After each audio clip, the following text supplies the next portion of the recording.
2 horas da manhã, um churrasco entre amigos, mensagens de WhatsApp cada vez mais ameaçadoras. Ou você resolve, ou eu resolvo. 12 minutos depois, essa frase deixou de ser ameaça para se tornar realidade. 2 corpos, uma moto destruída. Esse é o caso que chocou São Paulo no final de 2025. Giovana Proch da Silva, a estudante de veterinária que transformou o ciúme em homicídio duplo. E a vítima errada estava apenas no lugar errado, na hora errada, aceitando uma carona inocente.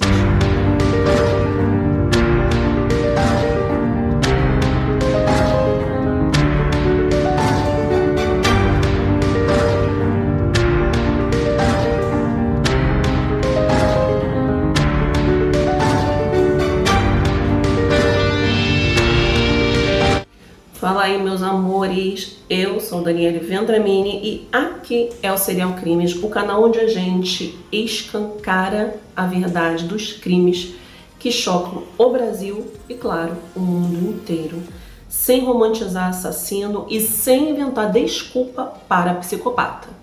E o caso de hoje é sobre Giovana Proch, 21 anos, linda, universitária, estudante de veterinária, trabalhava como jovem aprendiz. De fora, parecia uma garota comum, com a vida toda pela frente. Mas por trás dessa fachada existia algo muito sombrio. Ciúme patológico, possessividade doentia e uma raiva que explodiu da forma mais brutal possível. Então se inscreve aqui agora no canal, detona esse like e ativa o sininho, porque essa história vai te deixar sem palavras. É crime passional? É premeditação? É loucura? Você vai decidir. Prepara seu coração e vamos ao caso. Giovana Proch da Silva tinha tudo para ser apenas mais uma jovem construindo seu futuro. 21 anos, moradora da zona sul de São Paulo, no Campo Limpo. Cursava medicina veterinária na faculdade Anhembi Morumbi, um sonho que muitos têm, mas poucos conseguem alcançar. Além dos estudos, trabalhava como jovem aprendiz. Ela era descrita por colegas como bonita, sorridente, simpática, daquelas meninas que cumprimentam todo mundo e que fazem questão de ser cordiais. Mas quem convivia mais de perto sabia, havia algo errado. Porque Giovana não era apenas ciumenta, ela era obsessiva. Desde os 15 anos, ela foi diagnosticada com transtorno depressivo grave e os sintomas eram intensos: humor deprimido, anedonia, que era incapacidade de sentir prazer, fadiga constante, hipersonia, sono excessivo e isolamento social. Isso afetou tudo. Seu rendimento na faculdade caiu, no trabalho ela precisou se afastar por 60 dias a partir do final de outubro de 2024. E pior, Giovana já havia tentado tirar sua própria vida antes. Para controlar a condição, ela fazia uso contínuo de uma combinação pesada de psicotrópicos, o clonazepam, que é o anti-ansiolítico, e o escitalopram, que é o antidepressivo. Também fazia terapia semanal.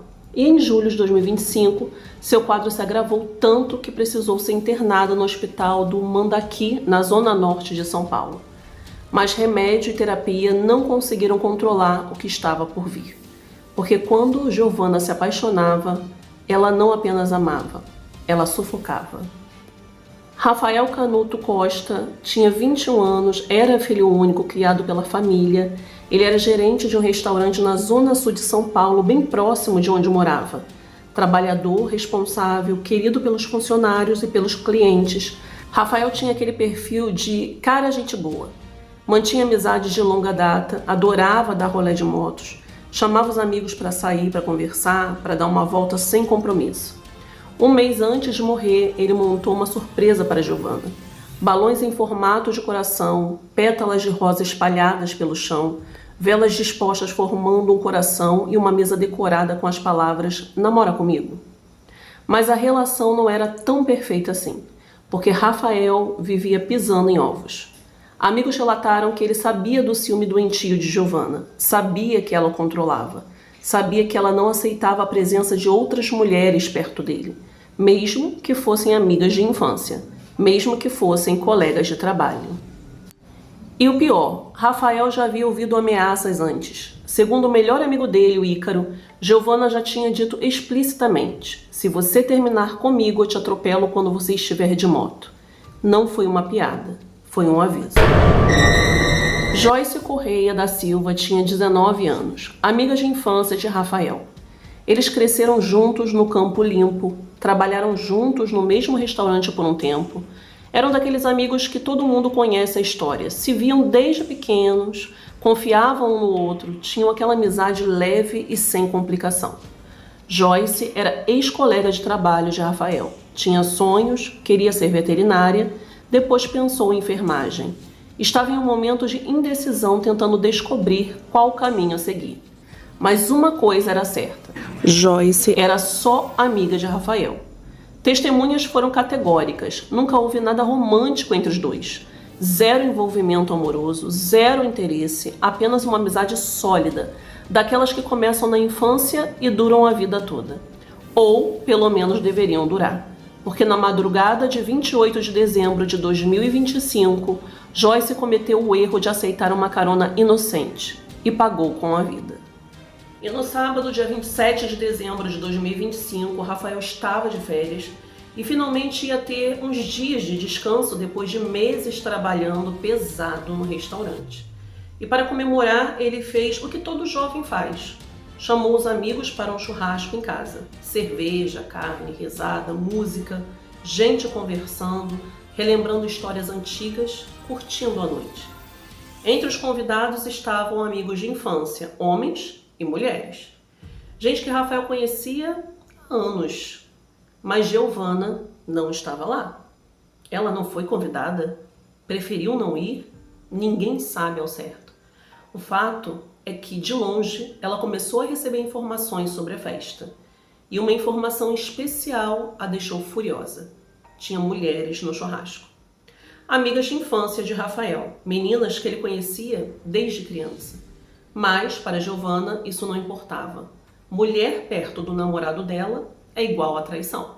E foi aí que ela perdeu o controle. Por volta das 2h10 da madrugada de domingo, de 28 de dezembro de 2025, Giovanna começou a mandar mensagens. Não eram mensagens de "tô com ciúme, me explica". Eram ameaças diretas. Ela mandou mensagem para uma conhecida que estava na festa. A mensagem dizia: "Oi, princesa, boa noite. Com todo o respeito do mundo a você, porque gosto muito de tu. Não quero amiga sua e nem de ninguém dentro da casa do Rafael, já que esse ridículo não sabe se impor o mínimo. Para eu não descer aí, quebrar ele e tudo que tem aí, prefiro que resolva você." A amiga tentou acalmar e escreveu: "Gi, eu estou aqui por causa do churrasco que foi organizado pelo Rafa e meu irmão, a convite do meu irmão, apenas isso. Fique em paz." Mas Giovanna não queria paz. Ela não queria mulheres lá. A amiga insistiu, explicando que eram amigas de infância, que não havia maldade e que uma delas era comadre dela e estaria lá com o afilhado dela. Mas Giovanna estava decidida. Ela falou: "Amiga, é por bem ou por mal? Só pedi para você resolver da melhor forma. Caso contrário, eu resolvo." A amiga insistiu que não tinha maldade e Giovanna perdeu a cabeça e disse que estaria indo lá resolver. E às 2h22 da manhã, ela avisou que ela estava saindo de casa e completou: "Não vai ter conversa. Falei para você resolver entre vocês e você não resolveu."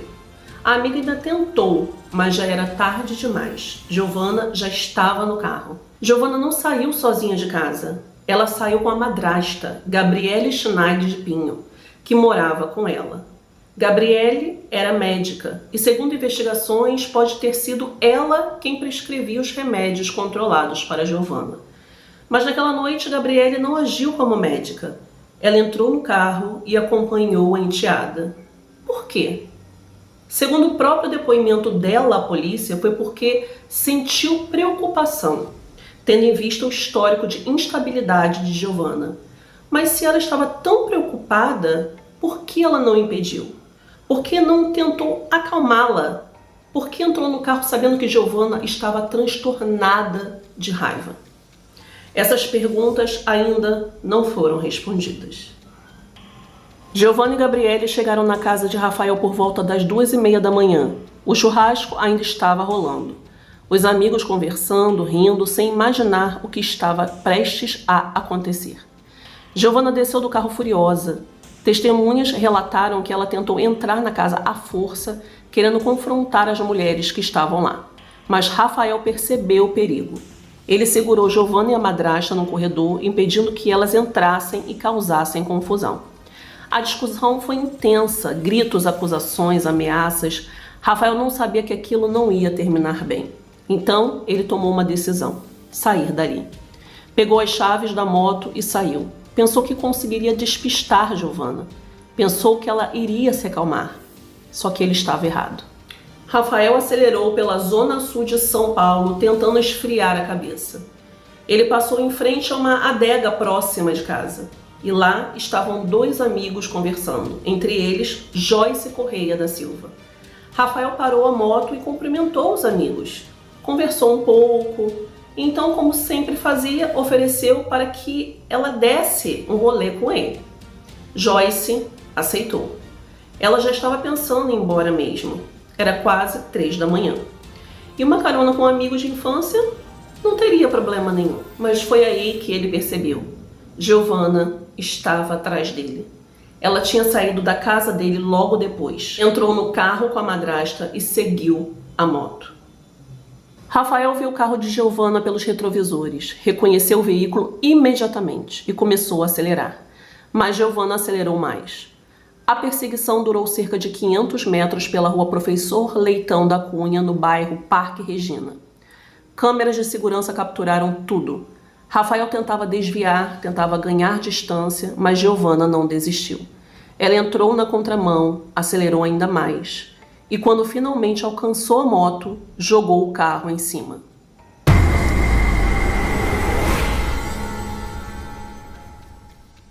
E o impacto foi devastador.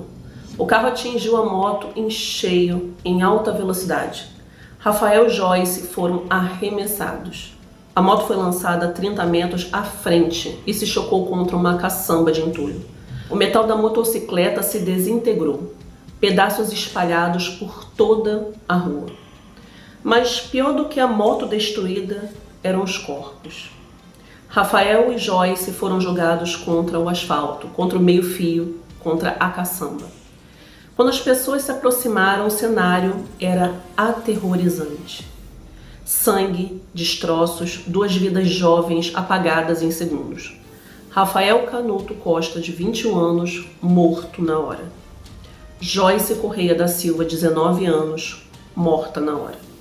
E Giovanna, ela desceu do carro, caminhou até o local onde estavam os corpos, abaixou, pegou alguma coisa e foi embora. As câmeras de segurança capturaram tudo.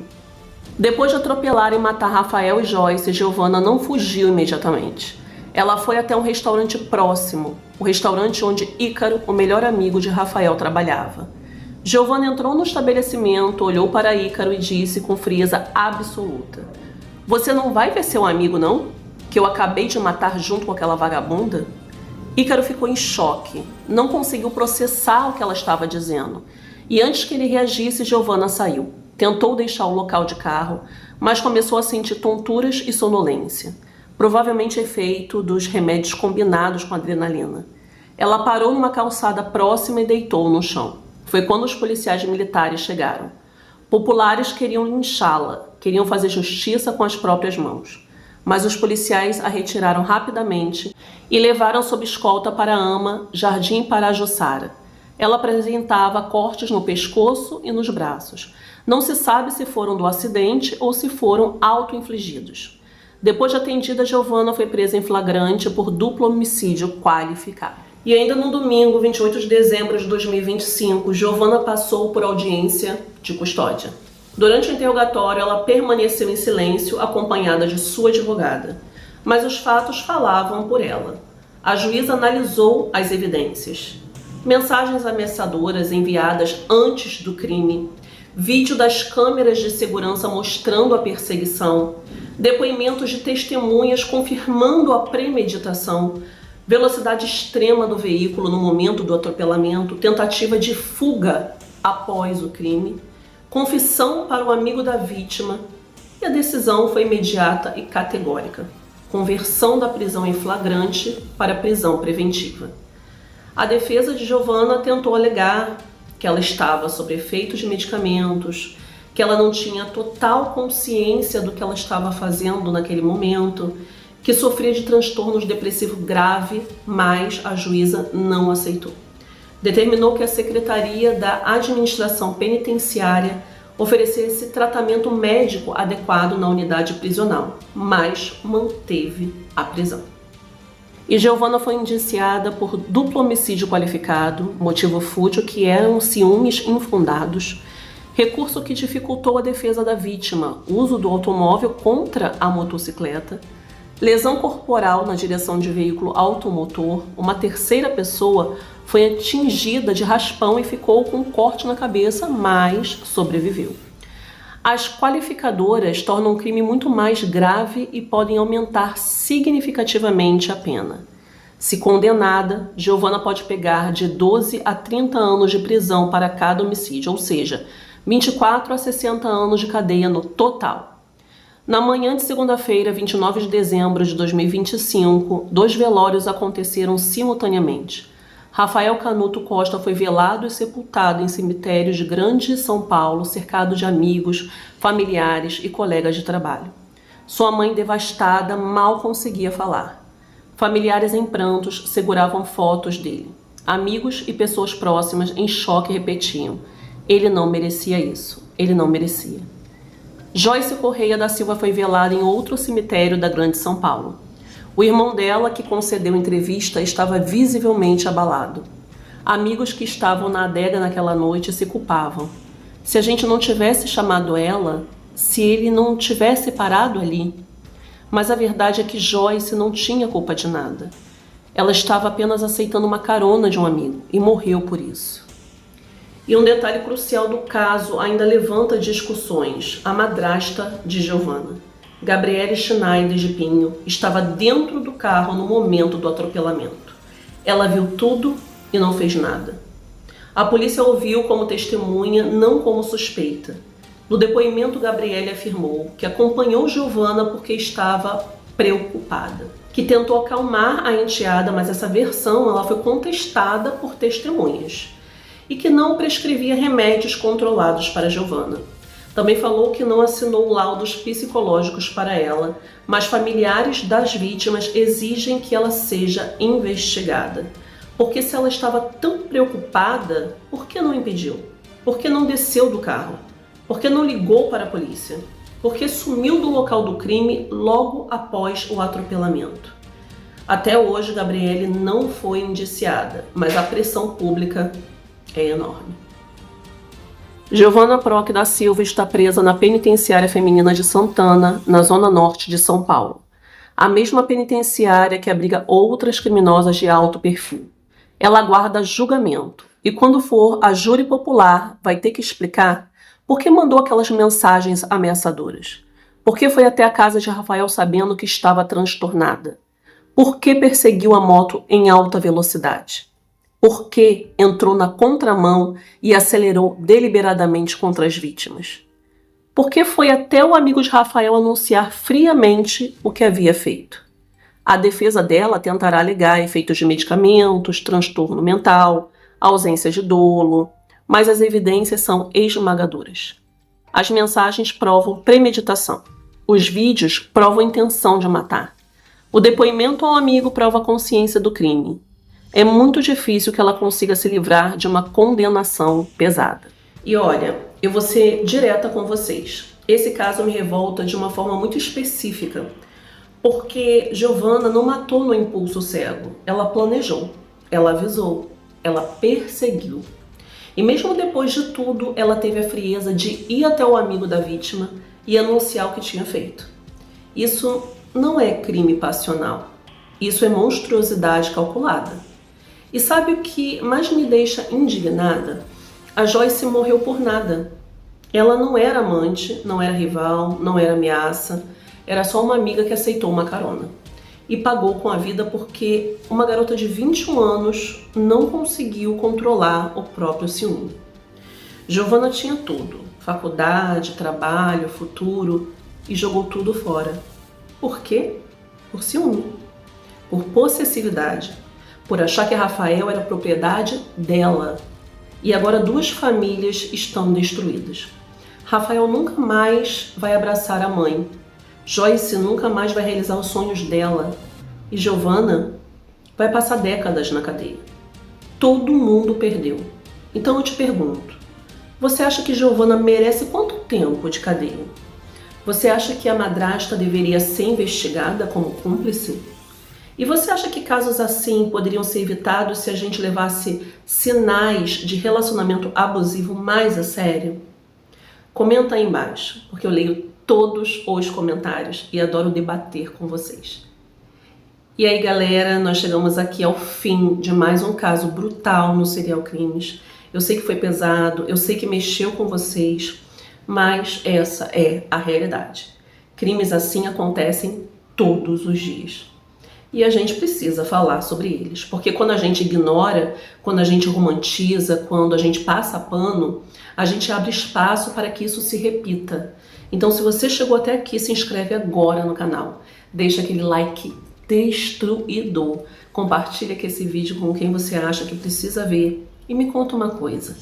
Qual caso você quer que eu traga no próximo vídeo? Eu sou Daniele Vendramini e esse é o Serial Crimes. E a gente se vê no próximo caso, porque infelizmente sempre tem um próximo caso. Até mais, pessoal.